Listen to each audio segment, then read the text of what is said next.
우리가 보편적으로 사용하는 말이지만 우리 기독교인들이 사용해서는 안 될 말이라고 생각하는 것 두 가지가 있습니다. 제 나름이에요. 여러분과 생각이 다를 수 있습니다. 첫째는 무자식이 상팔자다 라고 하는 말인데, 이것 때문에 지금 우리 한국이 인구 절벽으로 고통을 받고 있습니다. 사회 구조적인 환경을 보면 여러분, 선진국이 되려면 적어도 인구가 1억이 돼야 돼요. 1억. 우리 형편으로 보면, 저는 미래학자도 아니고 인구학자도 아닙니다만 그저 제 개념으로 생각해 보면 우리나라 인구는 적어도 7천 내지 8천원 정도 되어야 된다고 생각합니다. 이유는 날마다 군비 gen경으로 엄청나게 해란되어 있는 북한, 그들을 막아내기 위해서 군인이 더 필요하고요. 우리 사회에 그냥 또 오늘 또 내일이 급날 정도로 흉악한 거리 범죄가 일어나는데 이 치안 유지를 위해서 경찰관이 더 필요한 거예요. 다변화된 사회 속에서 사건과 사고가 많이 일어나니까 119 대원이 더 많이 정설돼야 되고요. 정원돼야 되고요. 주말이면 의뢰, 이제는 연례 행사처럼 시 집회가 줄을 잇고 있기 때문에 사회 안전을 위해서 경찰관들이 더 많아져야 돼요. 그렇기 때문에 이제 젊은이들은 기도해야 돼요. 둘이 만나서 하나 낳는데 그게 0.7까지 떨어졌대요. 이 세계에서 꼴찌. 그러니까 주님이 하신 말씀이 생육하고 번성하라 그랬어요. 그 목사님은 왜 둘밖에 안 낳았어요? 그때는요, 둘 낳아서 잘 키우자. 그 나라 지도자들이 미래를 몰라가지고, 우리는 애국인이라 시키는 대로 했기 때문에 바보 같은 거지. 나라 지도자들이 회한이 없어가지고. 그래서 이제 우리가 기도할 것은, 하나님, 둘이 만났으면 둘이 낳는 게 본전인데 그게 겨우 우리나라의 인구를 유지해가는 건데, 하나님 이렇게 역사해 주십시오. 결혼해서 첫째 아이는 정상적으로 딸을 낳든지 아들 낳든지 낳고, 둘째는 쌍둥이를 가지게 해 주십시오. 그 셋째를, 그러면 셋째가 될 거잖아요. 그 상고의 고통은 두 번인데 그 두 번은 국가가 이랬으면 좋겠어요. 그 모든 병원의 출산 의료비는 국가에서 지원한다. 그러면 쌍둥이 낳을 때는 그냥 수술로 낳는 거예요. 국가에서 다 지원해 주니까 무통받고. 그렇게 하면 이 나라에 조금 희망이 있을 것 같아요. 그러니까 우리 기독교인들은 무자식이 상팔자다, 그런 말은 절대로 쓰면 안 돼요. 두 번째, 무소식이 희소식이다. 자식을 둔 부모가 자식들의 소식이 없으면 이것도 생활에 방해가 될까 봐 아빠로서 전화를 해볼 수는 없고 오기를 기다리고 있는데 여간 궁금하지가 않아요. 거기에다가 할아버지가 되다 보니까 손녀가 생기는데 그들이 보고 싶어요. 그런데 시도 때도 없이 자기들의 생활이 있는데 또 아들이 아니고, 아들들도 그럴 거예요 아마. 또 아들이면 아들 나름대로 의미겠지만 우리는 또 딸이니까, 또 신랑이 있는데 불쑥불쑥 전화할 수가 없으니까. 그런데 이게 한 주가 지나가도 소식 없고, 두 주가 지나도 소식 없고, 잘 있겠니? 그렇게 하면서 또 속으로는 왜 이렇게 소식이 없는가 모르겠어요. 자기 엄마는 손쉬니까 그렇지만 나는 유시라. 우리 딸들은 다 유시거든요. 그래서 기다리게 돼요. 하나님께서 말라기 선지자 이후에 무소식이 희소식인지 모르지만 400년 동안 꿈으로도 환상으로도 음성으로도 아무 어느 모양으로도 하나님이 역사를 하지 않으셨어요. 무소식의 세월이 400년 동안 지나가는 것입니다. 하나님을 향한 믿음도 식어졌습니다. 하나님의 역사에 사모하는 마음도 식어져 버렸습니다. 이제는 먹고 살고 세상 것을 하나 더 가지는데 다 열심을 내는 그런 민족이 되었습니다. 하나님의 음성이 들리지 않는 겁니다. 항상 하나님이 응답하시지 않는 것입니다. 이 세월이 400년입니다. 400년. 400년 동안 하나님이 아무런 음성도 하나님의 모습을 나타내 보여주시지 아니하셨습니다. 그런 기간 동안이 흘러간 날, 어느 날 유대 강야에 옷 같지도 않는 옷을 입은 털옷을 입은 한 남자가 나타나더니 하는 말씀이 회개하라 천국에 가까웠느니라. 이 말은 400년 만에 들려오는 말씀이긴 하지만 기분 좋은 말은 아니에요. 복받을 자들아 다 모여라, 내가 너희들에게 축복의 안수를 하겠다, 그런 말 정도면 몰랐지만 이 400년 만에 들려오는 음성이 회개해 임마, 회개해, 그렇게 하는 이 책망이 담긴 말씀이잖아요. 그러면 그 말 자체 의도가 기분이 나쁜 거예요. 그런다고 해서 이 외치는 세례 요한에게 반감을 가지거나 반격을 하거나 그런 사람 없이 모두 다 요단강으로 사람들이 모여 들었다는 것입니다. 영적인 귀가 열리기 시작한 것입니다. 하나님께서 우리를 버리시지 아니하셨구나. 하나님이 우리를 잊지 않으셨구나. 우리의 삶을 다 보시고 계셨고 우리 행편을 다 기억하고 계셨구나. 우리는 하나님의 잊혀진 백성들이 아니구나. 그들은 도리어 즐거워하는 마음과 안도감 속에서 세례 요한에게로 몰려 들었다는 것입니다. 400년 동안 하나님을 향한 마음, 믿음, 그곳에 세상 것들이 들어와서 자리하고 있었습니다. 이걸 조금 구성한다면 영적으로 그 마음속에 하나님을 볼 수 없는 먼지들이 가득 차이게 된 것입니다. 먼지가 쌓이게 되어지면 이게 가방인지 이게 그릇인지 알 수 없게 되는 것과 같이, 그게 쌓이면 땅속으로 들어가게 되는 것처럼 어떤 게 믿음이며 어떤 게 주의 뜻이고 어떤 게 주님이 은하시는 일인지 알 수가 없게 된 그들에게 지금 그 쌓인 먼지를 확 뿌려내는 말씀, 회개하라 하는 말씀이었습니다. 성도 여러분, 회개는 내 영혼에 덮인 먼지를 털어내는 것이 회개입니다. 우리가 하나님 앞에 무엇이 잘못이고 어리석음이고 잊어서는 안 될 것을 잊고 살았는지, 무엇이 내 인생에 귀한 것인지 덜 귀한 것인지 수선순위를 분별하며 살아가는 것, 이게 이 시대를 분별하며 살아가는 믿음의 사람들의 모습이 되어야 될 줄 믿습니다. 주님께로 돌아가는 것, 주의 말씀을 듣는 것, 주님의 은혜를 구하는 것, 그게 회개인 것입니다. 마태, 마가, 누가, 요한복음 세 권의 책이 있지만 누가복음에서 다른 복음에서는 기록하지 않고 있는 말씀, 그 말씀이 누가복음 15장에 있는 탕자 비유의 말씀입니다. 둘째 아들은 집을 나가면 아버지의 잔소리도 아버지의 통제도 받지 아니하고 너무 즐겁게 자유스럽게 살 수 있겠다는 생각을 갖게 됩니다. 그리고는 아버지에게 내게 주실 아버지의 그 유산을 미리 주십시오. 그걸 받아가지고 드디어 토해지로 나가게 되었습니다. 돈이 있으니 사람들이 환영합니다. 돈이 있으니 아는 척하는 사람도 있습니다. 친구들도 많아졌습니다. 자기가 생각했던 그 이상의 즐거움이 넘쳤습니다. 세월이 흘러가고 가진 돈이 하나 둘 없어지게 되고 호주머니 속에 있는 돈이 없어졌다는 것을 깨달았을 때 사람들이 떠나기 시작합니다. 더 이상 그를 반겨주는 곳이 없었습니다.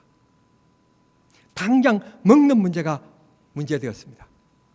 그래서 그는 밀려서 상상도 못한 남의 집에 머슴살이를 하게 되었습니다.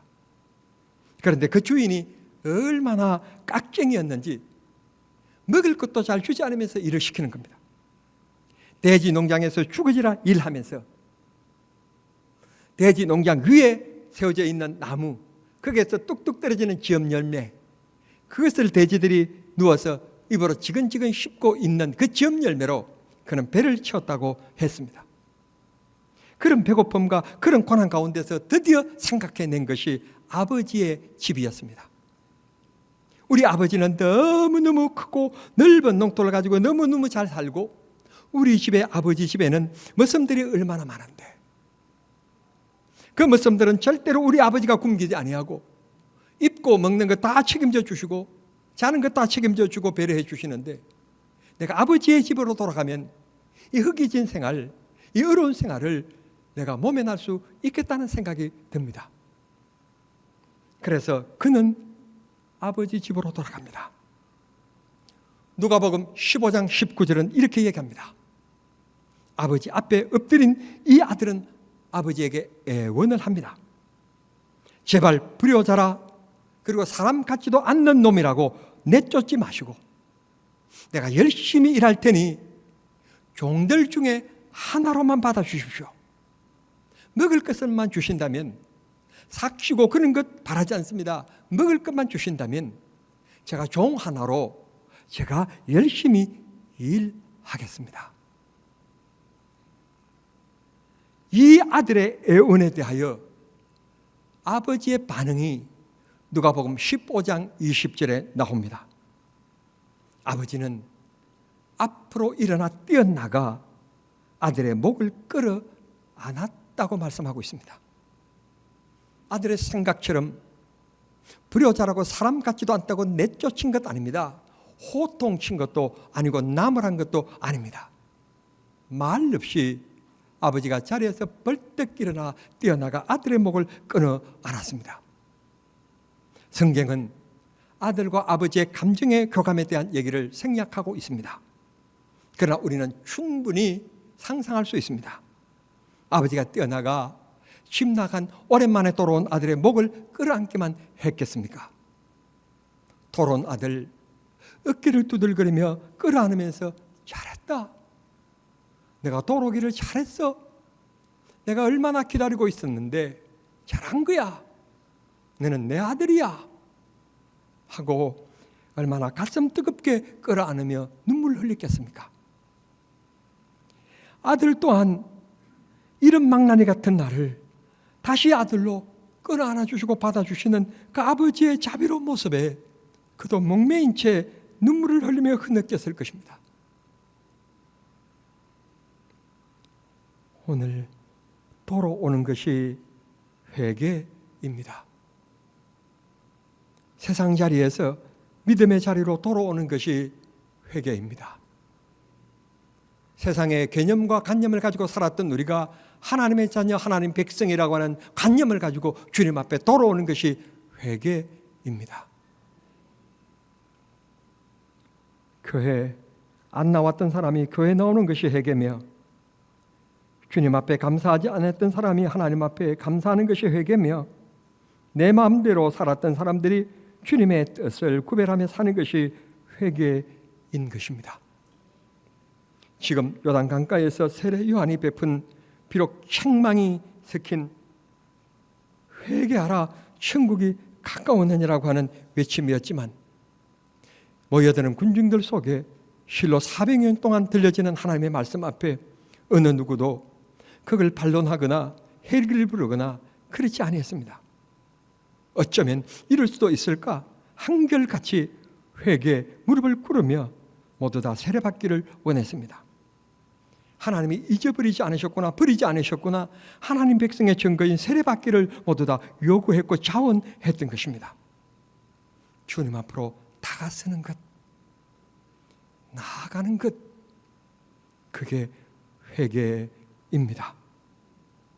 세례는 씻음이라는 뜻입니다. 내가 지었던 모든 죄를 주님께 씻음 받기를 원하고 회개하며 주님 앞에 나아가는 것, 고백하는 것, 그게 회개인 것입니다. 하나님을 향한 믿음이 회복되는 순간입니다. 주님 앞에 나아가기만 하면 주님이 은혜 나려 주십니다. 오늘 말씀은 이사야 선지자가 이사야 40장에서 예수님께서 이 땅에 오시기 전 740년 전에 외친 말씀입니다. 예수님께서 오시기 전에 광야에 길을 내라, 광야에 길을 예배하라고 말씀하셨는데 바로 이 유대 광야에서 세례 요한이 예수님의 길을 예비하신 것입니다. 회개하라, 천국이 가까웠느니라. 이 말씀에 이어서 드디어 예수님께서 나타나셨습니다. 예수님께서 나타나셔서 이 세상에 많은 사람들을 만나 주셨습니다. 예수님 앞에 나오는 사람들에게 하나님의 말씀에 생생한 하나님 나라에 대한 말씀을 들려주셨고, 덤으로 병든 사람들을 고쳐주셨고, 가슴 아래하는 사람들 모두 문제 해결을 해주셨습니다. 하나님의 은혜 소낙비가 쏟아졌습니다. 심령의 눈이 떠지고 막혔던 귀가 열리고 중풍병자 안전병이가 일어났습니다. 귀신 들린 사람들은 속에서 귀신들이 도망쳐 떠나가고 정상인이 되었습니다. 무슨 문제, 무슨 병에 들렸든지 예수님을 만나는 모든 사람들이 다 고침을 받았고 정상적인 사람이 되었던 것입니다. 돈도 있고 사회적인 명성도 있었지만 마음의 평안과 기쁨이 없었던, 그래서 우울하게 살아갔던 삭개오와 니고데모는 예수님을 찾아와서 진정한 인생의 의미와 웃음과 기쁨을 찾고 영생을 얻으며 돌아갔습니다. 사람들에게 부끄러워서 숨어 살았던 남편을 5이나 갈아치웠던 여인은 예수님을 만난 후 날듯이 기뻐서 사람들 대인 기피증에 숨어 살던 그가 동네로 뛰어들어가서 내가 메시아를 만났다고 얘기할 정도로 기쁨이 넘치는 삶이 있게 되었던 것입니다. 예수님을 만나기만 하면, 예수님이 우리 심령에 찾아오시기만 하면 인생의 변화는 일어나게 되어 있고 우리의 삶의 질은 달라지게 되어 있는 것입니다. 회개하라, 천국이 가까웠느니라. 주님의 뜻을 분별하며 살아갈 때라는 것입니다. 회개하면 주님이 가까이 다가서십니다. 주님을 만나기 위하여서 장벽이 되는 고집도 내려놓아야 되고 내 생각도 내려놓아야 됩니다. 내 방식을 포기해야 될 때가 있고 내 취미도 내려놓아야 될 때가 있습니다. 군대를 가면 유격훈련이라는 것을 받습니다. 유격훈련 가운데서 좀 힘든 게 하나 중에 하나가 PT 체조인데요. 그런데 좀 아찔한 것이 하나 있는데 외줄타기입니다. 이쪽 산기슭에서 저쪽까지 건너가는데 그 긴 거리를 외줄 하나에 의지해서 가는 겁니다. 그건 안전합니다. 그저 외줄에 걸려있는 줄만 꽉 잡으면 됩니다. 꼭 잡으면 됩니다. 그리고 가다가 혹시 잘못해서 이 병사가 놓칠까 봐 뒤에는 벌써 허리띠에서 안전핀이 그곳에 꽂혀져 있습니다. 그러니까 유격판에 딱 올라가서 나가서 그냥 조교의 얘기대로 그냥 갑판에서 발로 그냥 슬쩍 뛰기만 하면 약간의 경사가 있기 때문에 쭉 내려갑니다. 이걸 본떠가지고 에버랜드 저런 데서 그런 거 다 있습니다. 돈 내고 타는데 공짜로 타는 거예요. 그런데 위에줄 타기를 이 급쟁이들이 올라가가지고는 그걸 못 놓습니다. 옆에서 있는 그 기둥을 꼭 붙잡고 못 나갑니다. 아마 지금은 그러지 않을 거예요. 지금은. 근데 우리 때는 그 기둥 놓지 않으면 조교가 옆에서 구두발로 엉덩이는 그때 찹니다. 그러면 빨리 놓고 그냥 그 예줄을 딱 붙잡고 탁 뛰면 될 텐데 절대로 안 놓고 붙잡고 또 얻어터집니다.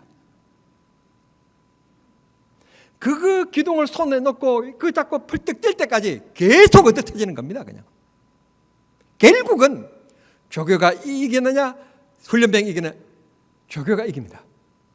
구두발의 힘이 얼마나 강한지 모릅니다. 결국은 엉덩이가 얼얼한 탄 상태에서 결국은 갈 걸 몇 번이고 그도 차인 다음에 결국 기둥을 놓는 순간 쭉 안전하게 갑니다. 가다가 내가 손을 놓아도 괜찮습니다. 안전핀이 다 있습니다. 걸려 있습니다. 회개란 내 자신을 놓는 일입니다. 자존심도 놓고 불안도 놓고 걱정도 놓고 주님께 내어놓는 것입니다. 주님께 맡기는 겁니다. 주님이 내 길을 인도해 주실 것입니다. 오늘 우리는 놓는 훈련을 하는 겁니다. 언젠가는 이 세상 다 놓고 갈 것 아니겠습니까? 때가 되어지면 자식도 내 손에서 놓아야 됩니다. 자리도 권력도 내놓아야 됩니다. 피땀 흘려서 일군 재산도 자식들에게 내놓아야 됩니다. 부모님 여러분, 정신 바짝 든 설문조사 하나를 제가 소개하겠습니다. 얼마 전에 봄에 서울대학교 심리 센터에서요, 20대 30대 젊은이들에게 설문을 했는데 뭐라고 설문했는가 하면, 당신들의 부모들이 몇 세 때 세상을 떠나시면 좋겠습니까? 하고 물었대요. 놀랄 준비하세요. 몇 세인 줄 아십니까? 65세였어요. 나는 벌써 죽어야 돼요. 왜 그러느냐? 이유를 물었더니, 나이 많으셔서 병치레하고 힘들고 어렵게 지금 살고 있는 아파트 다 팔고 가시지 말고 그저 건강하게 살다가 65세 가시면서 아파트 놓고 가라고. 결국 자식들도 요즘의 신세대들 20대 30대들의 생각이 그렇다는 거예요. 충격 아닙니까? 놀랄 일 아닙니까? 결국 언젠가는 이 세상 모든 것을 내려놓아야 됩니다. 우리는 믿음을 위하여 내려놓아야 됩니다. 주님의 뜻대로 살기 위하여 내려놓아야 됩니다. 내려놓지 아니하면 안 됩니다. 그게 회개인 것입니다. 어제 제가 이제 일주일 동안 늘 에어컨 바람을 쐬면서 살았거든요. 그랬더니 또 불청객이 찾아왔어요. 그게 비염입니다. 재채기와 콧물, 눈물이 줄줄 흘러서 어제 모 병원을 찾아갔습니다. 찾아갔더니 환자들이 얼마나 많은지 앉아서, 젊은이들도 나이 많으신 분들도 앉아서 핸드폰만 쳐다보고 앉았어요. 핸드폰만. 그런데 병원 복도에서 무슨 코암 소리가 들렸어요. 뭐 빨리빨리 일 처리를 해주지 않는다고, 아마 그런 내용의 이 코암 소리였어요. 그러니까 그냥 다 잠잠하고 있는데, 그 다음에 이 얘기가 이게 내 마음을 자극해가지고 오늘 회개하게 만들었어요. 이게 정인지 잘못된지 모르지만 나의 마음을 회개하게 만들었어요. 툭 튀어나온 말이, 대단히 죄송합니다. 이게 원색적으로 제가 표현해도 되는지 모르겠는데, C8 막. 순간적으로 제가 그랬어요. 말씀이 지나치네요. 그래서 벌떡 일어나가지고 그 병원 골목이 보이는 쪽으로 나가서 벌떡 서서 쳐다봤어요. 그랬더니 그 앞에 간호사 2명이 서가지고 쩔쩔매고 있어요. 그 나중에 보니까 간호사 한 명은 막 눈물을 흘리고 있고, 그 다음에 뭘 말했으면 난 쫓아갔을 거예요. 간호사들에게 뭐 어떻게 하거나, 그 다음 말이 뭐라고 나에게 대꾸를 했다면, 아직도 보니까 내 나이 정도 되더라고.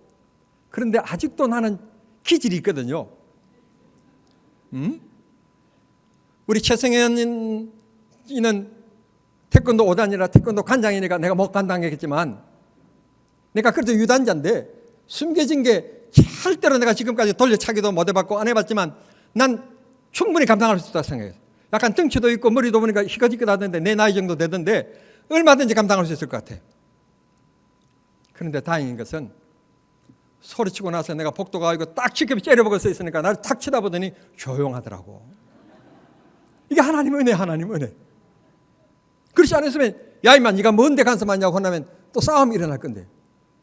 이 병원이라는 것은 사람들이 몸이 아파서 모인 곳이기 때문에 알게 모르게 긴장감과 함께 스트레스를 막 받고 있는 건데, 거기서 소리를 지르면 어떡하는 거예요?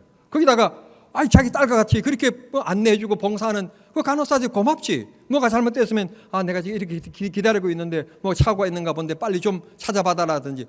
그게 어른의 모습이지. 18하면 18이야. 응? 아니 집에서 막 나가고 막 쓰던 말을 어디서 바깥에 나와서 함부로 쓰는 거예요. 이게 어른의 모습이 아니지. 그래서 내가 순간적이었어요. 순간적으로. 내 마음속에 그런 게 있는지도 몰랐어요. 순간적으로 쟤는 그냥 두면 안 되겠다. 순간적으로 일어나가서 말씀이 심하시네요.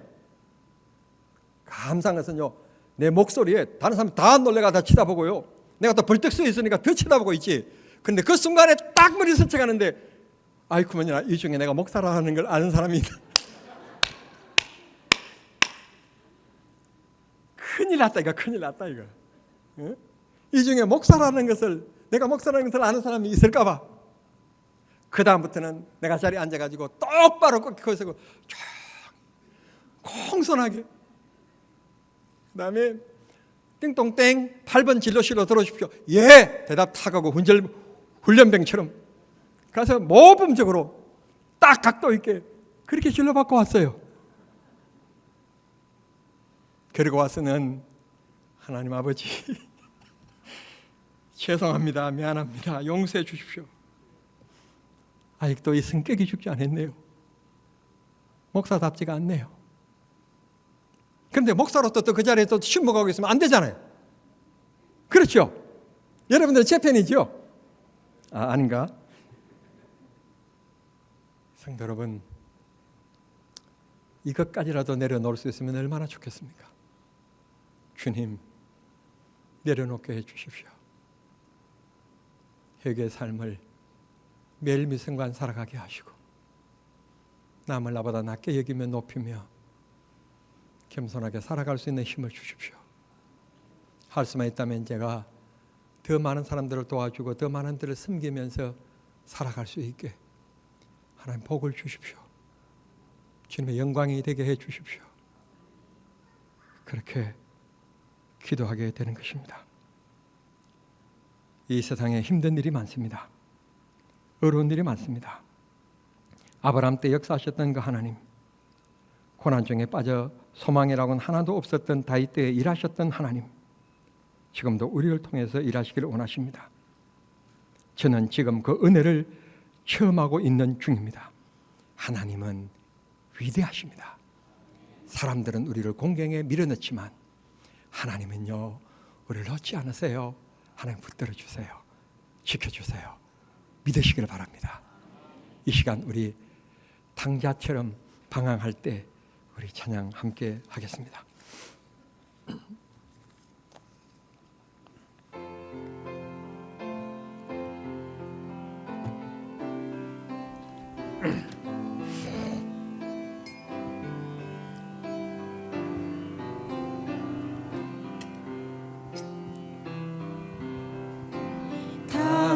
당자처럼 방황할 때도 애타게 기다리는 부드러운 주님의 음성이 내 마음을 녹이셨네. 오 주님, 나 이제 갑니다.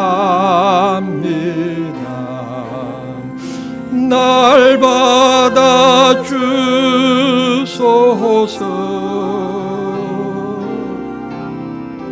이제는 주님만 위하여 이 몸을 바치리다.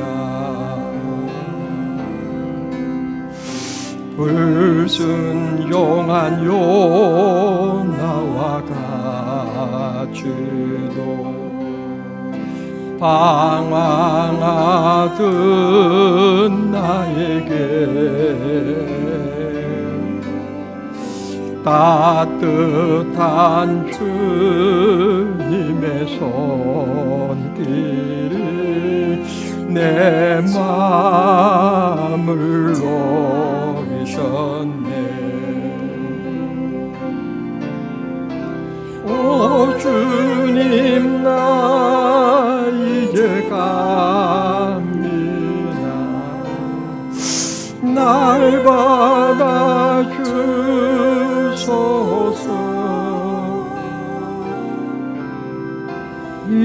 이제는 주님만 위하여 이 생명 바치리다.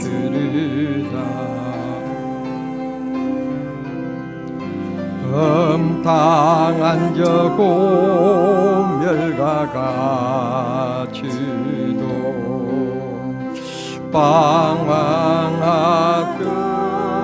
나에게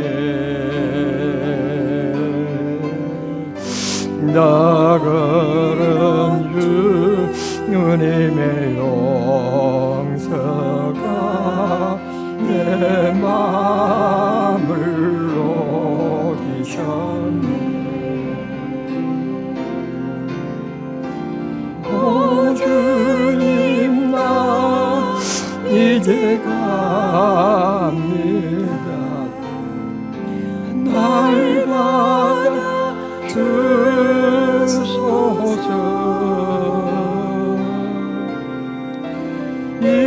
이제는 주님만을 하여 죽도록 충성하리.